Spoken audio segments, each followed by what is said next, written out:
Hello everyone and welcome to Pinoy Tech Tips. Your secure folder is one of the most powerful privacy features on the Samsung Galaxy S26, but simply setting it up isn't enough. With the right settings, you can make it even more secure, customize how it behaves, and better protect your private apps, photos, documents, and other sensitive data.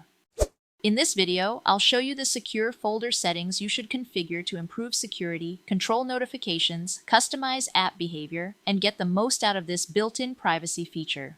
Let's get started. To begin, swipe up from the bottom of the home screen to open the apps screen. Swipe left or right until you find Secure Folder, then tap it. When prompted, verify your identity using your current security method. Once Secure Folder opens, you'll see all of the apps and files you've stored inside it. To access its settings, tap the three-dot menu near the upper right corner. Then, tap Settings. This is where you can customize how Secure Folder protects your private data and how it behaves during everyday use. Let's start with the most important setting, Secure Folder Lock and Biometrics. Tap Secure Folder Lock and Biometrics. Enter your current lock method when prompted. Once authenticated, you'll see several available lock methods, including PIN, password, pattern, and fingerprint. Choosing a strong lock method is your first line of defense if someone else gets hold of your phone. If you prefer a PIN, select PIN, create a PIN with at least 6 digits, then follow the on-screen instructions to finish the setup. If you choose password, create a unique password that includes at least one letter. A password generally provides stronger protection than a simple PIN, especially if you use a longer combination of letters, numbers, and symbols.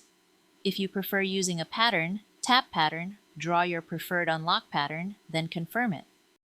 Whichever lock method you choose, avoid using combinations that are easy for other people to guess. For quicker access without sacrificing security, you can also enable fingerprint recognition. Tap Fingerprints, then register a new fingerprint if necessary. After adding it, test the fingerprint a few times to make sure it unlocks consistently. Also, verify that the fingerprint unlock switch is turned on. One setting I highly recommend enabling is Allow Lock Reset with Samsung Account. Turn on the switch. If you ever forget your secure folder PIN, password, or pattern, this feature allows you to reset your lock using your Samsung account instead of permanently losing access to your protected data. Once you've finished configuring your lock settings, return to the main Secure Folder settings screen. If you're using a pattern as your unlock method, you'll also see Make Pattern Visible. Turning this off hides the pattern trail while you're drawing it, making it much harder for someone nearby to memorize your unlock pattern. Now let's configure Auto Lock Secure Folder. Tap Auto Lock Secure Folder. This determines how quickly Secure Folder locks itself after you stop using it. You'll find several options, including when the screen turns off after 5 minutes, 10 minutes, 30 minutes, or whenever the phone restarts. For most people, locking Secure Folder as soon as the screen turns off provides the best balance between convenience and security. Simply tap the option you prefer. Next is Allow Background Activity while locked. This setting determines whether apps inside Secure Folder can continue running in the background after the folder has been locked. If you rely on apps that need to stay active, such as messaging or cloud synchronization, you may want to leave this enabled. If privacy and battery life are your priorities, keeping it turned off is usually the better choice because background activity stops once Secure Folder is locked. Now let's configure notifications. Tap Notifications, then tap App Notifications. Here you'll find every app installed inside Secure Folder. Choose an individual app to customize its notification behavior, or use the switches to enable or disable notifications entirely. You'll also find options to hide notification content. If you receive private messages inside Secure Folder, hiding notification content is highly recommended because it prevents sensitive information from appearing on your lock screen. Next, let's manage the apps inside Secure Folder. Return to the previous menu, then tap Apps. From here, you can choose which app Secure Folder uses by default for tasks such as browsing the web, making calls, or sending messages. Tap Choose Default Apps, then select your preferred browser, messaging app, or other supported applications. While you're here, tap Samsung App Settings if you'd like to configure Samsung apps that are installed inside Secure Folder. Simply select the app you'd like to manage and adjust its settings as needed. Now let's look at Galaxy AI. Return to the Secure Folder settings, then tap Galaxy AI. If this is your first time using Galaxy AI inside Secure Folder, you'll be shown a brief introduction. Tap Continue. Make sure your phone is connected to Wi-Fi or mobile data before proceeding. You'll then be asked to sign in with your Samsung account using your preferred method.